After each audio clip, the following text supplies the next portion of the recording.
I hope you rot alone, Dad. You deserve every bit of it. That was the last thing my daughter said before she blocked my number. I stood in my kitchen holding my phone, staring at a blank screen, wondering how a man who gave everything he had to his family ends up here. But I'm getting ahead of myself. Let me tell you how it all started, because none of this makes sense without the full picture. My name is Mark Calloway. For 22 years, I was married to a woman named Lisa. We met in college, got married young, and built something I was genuinely proud of. I worked as a civil engineer for a county infrastructure firm, pulling decent money, nothing extravagant but enough to keep us comfortable in a 4-bedroom house in the suburbs of Columbus, Ohio. Lisa worked in human resources for a pharmaceutical company, and she was good at her job. We had 2 kids together. Our daughter Ava was 18 when everything fell apart, smart as a whip, and already accepted into Ohio State for mechanical engineering. Our son Dylan was 16, quieter than his sister, more attached to his mother, but a good kid who loved baseball and history class. I thought we were fine. That's the part that still keeps me up sometimes. Not the betrayal itself, but the fact that I genuinely had no idea. We still had dinner together most nights. We still laughed at the same shows. We still went to Dylan's baseball games and sat in the same lawn chair side by side. Looking back, sure, there were signs. Lisa had been working late more often. She'd started going to the gym on Thursday evenings, which she'd never done before. She'd gotten the new perfume I didn't recognize, but I trusted her, completely and without reservation. That was apparently my mistake. It was a Tuesday evening in October when she told me. I came home from work to find her sitting at the kitchen table with a glass of wine already poured, which was unusual for a Tuesday. The kids were upstairs. She looked at me in a way I can only describe as someone who has already rehearsed the conversation a dozen times and is finally just getting it over with. She told me she hadn't been happy for a long time. She said we'd grown apart. She used phrases like, "I need to find myself," and "I deserve more than this." I sat down across from her and asked her what she meant by more. That's when she told me about Derek. He was a senior manager at her company, 41 years old, recently divorced. She said it had been going on for 7 months. 7 months. She said she didn't want to hide it anymore. She said she thought honesty was the best policy, as if reading it off a motivational poster she pinned above her moral compass. I asked her if she wanted to end it. She said no, not with Derek. She wanted to end it with me. I want to be clear about something. I didn't yell. I didn't throw anything. I sat at that table for a long time without saying a word, and then I told her that I understood exactly what this meant, and that I'd be speaking to a lawyer by the end of the week. She looked almost surprised, like she expected me to beg. She said we didn't need lawyers yet, that we could handle this like adults. I told her that what she had done to our marriage was already past the point of handling like adults, and that we'd be doing this the right way. That night, I moved into the guest room on my own. I didn't make a scene. I just took my pillow, my phone charger, and my dignity, and I closed the door behind me. The next few days were a masterclass in how quickly everything you built can be stripped from you. Ava came downstairs the morning after and gave me a hug. She told me she loved me and that she was sorry. For about 48 hours, I thought maybe she understood. Dylan was quieter. He avoided looking at me directly, which told me he'd already had a longer conversation with his mother than I had. By the end of the week, something had shifted. Lisa had apparently spent that time filling in the details for both of them, and the version of events she offered was, by my best reconstruction, one where I had been emotionally unavailable for years, where I had prioritized work over the family, where I had never truly made her feel valued. None of that was true, but it didn't matter.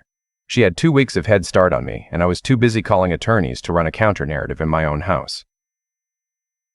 Ava came to me on a Friday night and asked me why I hadn't tried harder to make her mother happy. I looked at my daughter and explained that I had spent 22 years trying, that I had never once given Lisa reason to doubt my commitment, that I had not been the one to bring someone else into our marriage.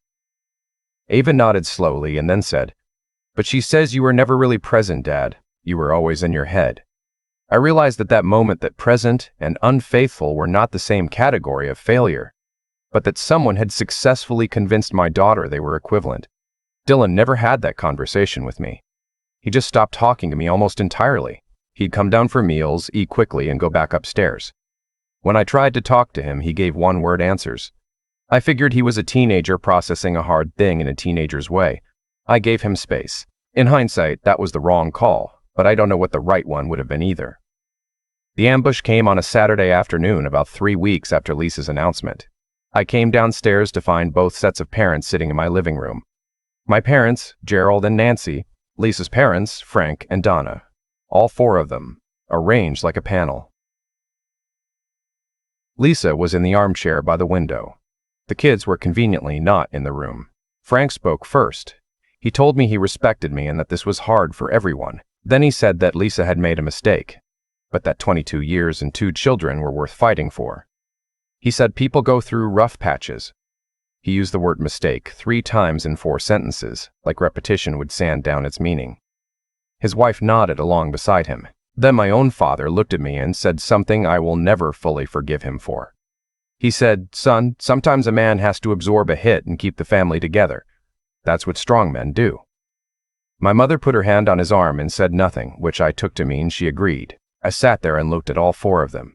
I said, "She didn't stumble. She didn't have a moment of weakness. She chose someone else, deliberately, for 7 months, while living in this house with me and our children. And now you're all sitting here telling me to absorb it." Not one of them had an answer to that. They just looked at me with the particular expression of people who have decided the outcome of a conversation before it started and are mildly annoyed the other person won't cooperate. I stood up, told them I appreciated the visit, and went upstairs. Lisa tried to follow me. I told her through the door that I'd be communicating through my attorney going forward. The divorce took 14 months. Ohio is not a no-fault state in the strictest sense, but proving fault in a way that meaningfully changes asset division is expensive and uncertain. My attorney was honest with me. We could document the affair, which we did, but the practical impact on the final settlement would be limited. Lisa kept the house. I paid child support for Dylan, who was still a minor. The spousal support order was $1,800 a month for 4 years. I left that marriage with my truck, my tools, my retirement account cut in half, and a storage unit full of furniture I didn't have a house for yet. I rented a 2-bedroom apartment in Westerville and started over at 48 years old. Ava went to Ohio State that fall. She came to see the apartment once, looked around, said it was nice, and then went back to campus. She texted occasionally, usually on holidays. Our relationship had become polite and infrequent in the way that hurts more than outright silence, because it looks functional from the outside while being hollow at its core. Dylan stopped coming to visitation after 3 months. He told me through a text message that he needed space and that our relationship was complicated right now. I didn't push. I kept paying child support. I kept sending birthday cards. I kept leaving the door open. My parents invited Lisa and Derek to Thanksgiving that first year. Not me. They called the week before, and my mother explained that having both of us there would be too tense. I spent Thanksgiving alone eating a rotisserie chicken from the grocery store and watching football. I told exactly no one how bad that day felt, because there was no one left to tell. The one thing I did right during that stretch was work. I threw myself into every project my firm gave me. I took on a volunteer role with a county parks restoration initiative, mostly because it kept me out of my apartment on weekends and around people who didn't know the full story of my life. That's where I met Carol. She was the project coordinator for the Parks Initiative, a landscape architect who'd started the volunteer program 2 years earlier. She was 44, had been divorced for 5 years, and had a 17-year-old son named Tyler. She was direct and funny and didn't waste words, which I appreciated after years of conversations that circled around what people actually meant. We started talking on a Saturday morning over bad coffee from a folding table, and 4 hours later we were still talking. I want to be honest here. I wasn't looking for anything. I had genuinely not considered the idea of another relationship, but Carol had this particular quality of making you feel like your history was something you could carry without being crushed by it. We started having dinner occasionally, then regularly. Then Tyler started showing up too, and the 3 of us would grill out in her backyard on Sundays. And Tyler would talk about baseball stats, and I would teach him to identify bird species from their calls, because I had absorbed that from years of bird watching with my own father before he chose Lisa's Thanksgiving table over mine. Carol and I got married on a quiet Saturday in April, 2 years after I moved into that apartment. No big ceremony. A judge, a garden, 12 people. Tyler stood beside me. It was the best day I'd had in years. The house buyout happened that same spring. When we divorced, the agreement stipulated that Lisa could remain in the family home until Dylan finished high school. Dylan graduated in June. I contacted my attorney, and we initiated the process of forcing the sale or requiring a buyout of my equity share. The house had appreciated considerably. My half came to just over $230,000. Lisa had to liquidate investments and borrow against a retirement account to pay me out. She was furious. She called me twice, both times to tell me I was being vindictive. I told her both times that I was simply following the terms of the divorce agreement that her attorney had drafted. She did not appreciate that observation. I used the money to buy a house with a 3-car garage and a half-acre lot outside of Dublin. I spent the better part of a year renovating it on weekends. Carol had opinions about the kitchen, which turned out to be correct, so we renovated that too. About a year into our marriage, Ava called. She'd been in contact sporadically, but this call was different. She sounded nervous. She told me she had something to share and hoped I would be happy for her. She was engaged. His name was Connor. He was a structural engineer she'd met through a colleague, and they were planning a wedding for the following spring. I told her I was genuinely happy for her and meant it. Then came the part she was nervous about. She explained that because Derek had been such a presence in her life over the past several years, and because he and her mother were still together, she had decided that Derek would walk her down the aisle. She said she wanted me at the wedding, of course. She said that part quickly, but that given everything, she thought this arrangement was best. She said she hoped I understood. She said it a couple of times, actually. I hope you understand. I hope you understand. I hope you understand. The repetition told me she was not entirely comfortable with what she was saying. I told her I did not understand, but that I was not going to make her wedding about me. I told her I would not be attending, not out of spite, but because I was not going to sit in a pew and watch the man my wife brought into our home during our marriage stand in the place of honor that belonged to her father. I told her I loved her. I told her the door was always open. And then I said goodbye and I set my phone down on a kitchen counter and stood there very still for a while. Carol came in a few minutes later, read my face, and put her hand on my arm without asking a single question. I told her what happened. She listened. She didn't tell me I was right or wrong. She just stayed next to me. What I didn't know was that Tyler had been sitting in the living room doing homework and had heard most of the phone call through the open kitchen doorway. He didn't tell me what he did until later. Tyler had looked up Ava on Instagram, found her, and messaged her that same evening asking if they could talk. Ava, apparently curious about her stepbrother she'd never met, agreed. They talked on the phone for almost an hour. Tyler told me afterward that he'd been calm about it, that he hadn't yelled or accused her of anything. He said he just told her his perspective as someone who watched what my divorce did to me. He told her about the Thanksgiving I spent alone. He told her about the birthday cards that came back from Dylan's address, stamped returned to sender. He told her about the way I still kept a photo of her and Dylan on my desk at work, even after years of near silence from both of them. He told her about the house I'd been renovating, how one of the rooms was painted in the same green she'd loved in her childhood bedroom, because I'd been hoping she'd visit someday. I don't know exactly what that conversation did to Ava, but I know she didn't call me after it. Not that night, not the next week. Her wedding was 8 weeks away, and I assumed the conversation had gone nowhere. Then Connor called me.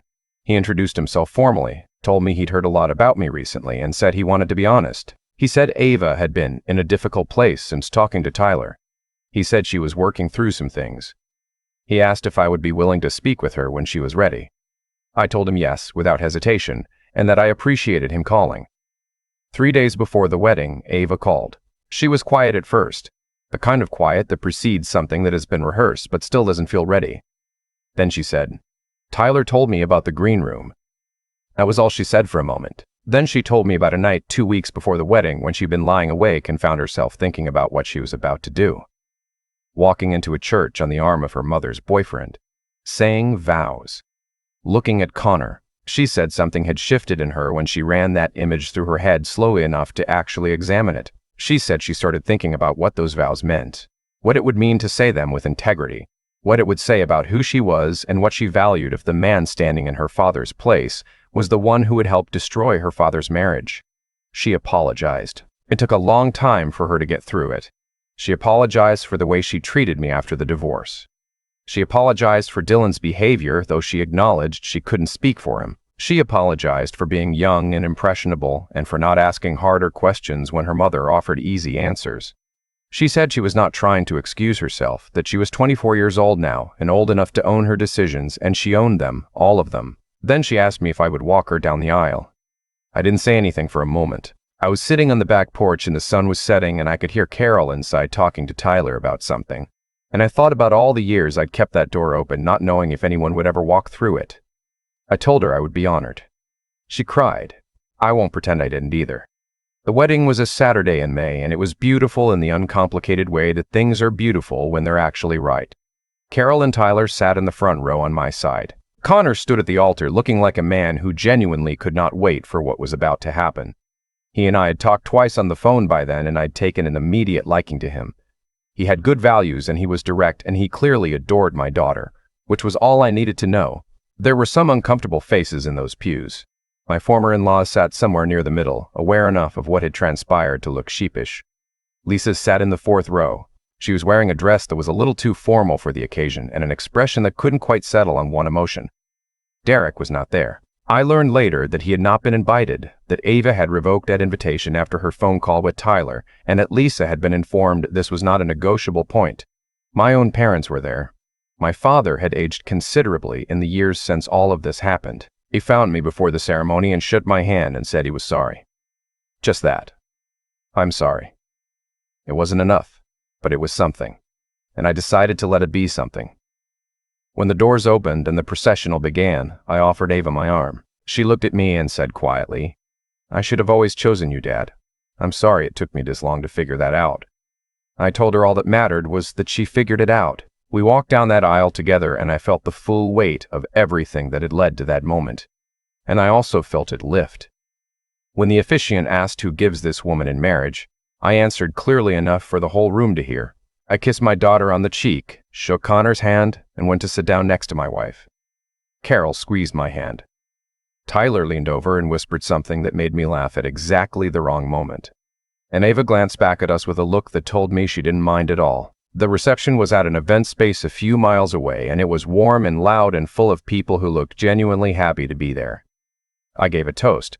I kept it short because I knew if I went long I'd embarrass myself. I said that the greatest thing you can give a child is the example of someone who refuses to stop loving them, even when it's inconvenient to do so. I said that Connor was getting a remarkable woman, and that remarkable women don't come from nowhere. Then I sat down before I could ruin it. Lisa came to find me near the end of the night. I was standing near the bar alone for a moment while Carol danced with Tyler and Ava danced with Connor. Lisa looked older than I remembered, which I supposed was true of both of us. She asked how I was doing. I told her I was doing well. She looked around the room and then back at me and said, "You look happy." I told her I was. She was quiet for a moment. Then she said Derek had moved out 6 months ago. That things hadn't worked out the way she'd expected. I told her I was sorry to hear that because I meant it in the general human sense, the way you feel sorry for anyone who ends up with less than they hope for. She said, "I thought it would all be worth it." I told her I hoped she found what she was looking for. Then Connor's mother came over to introduce herself to me, and that was the end of that conversation. I did not seek Lisa out again for the rest of the evening, and she left early, around 9 o'clock, without saying goodbye. A few months after the wedding, Dylan reached out. It was a text message, brief and clumsy in the way that messages from people who aren't sure they'll be welcome tend to be. He said he'd heard from Ava that the wedding had been good. He said he'd been doing some thinking. He said he wasn't sure where to start. I wrote back and told him that the only place to start was at the beginning, and that I was not going anywhere, and that whenever he was ready, I was ready. It took another 6 months before we had an actual conversation. It was awkward and stilted, and we talked mostly about baseball, which is where we'd always been most comfortable with each other. But we talked, and then we talked again. The relationship we're rebuilding now is not what I imagined it would be when he was a 12-year-old kid helping me carry in bags of mulch for the garden. But it's real, and it's ours, and I'll take it. I still work for the same firm. I got a promotion 2 years ago that I'm genuinely proud of. Carol and I have a good life. Tyler graduated high school last year, and he's studying environmental science, which surprises absolutely no one who knows him. He still calls me on Sundays, usually right in the middle of whatever I'm trying to accomplish in the garage, and I always pick up. Someone asked me once if I regretted how I handled any of it, whether I should have tried harder to keep the marriage together. Whether the cost, the years of estrangement from my kids, was worth holding the line. I think about that sometimes. Not often, but sometimes. Here's what I know. I told my wife exactly once what the consequences of her choices would be. She chose anyway. I could not have prevented what came after that without becoming someone I was not willing to be. A man who accepts that kind of disrespect doesn't just save his marriage. He teaches his kids, by example, that it's acceptable to treat the people who love you as optional, as adjustable, as something you can renegotiate when something better comes along. My daughter stood at an altar and said her vows in full. Every word, including the ones about leaving everyone else behind.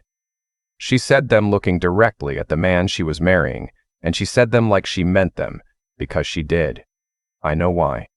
Not because she saw a good example in her mother, because she thought about what those words actually cost and what it takes to mean them. That's the only thing I was ever trying to teach her. I'd say it was worth it.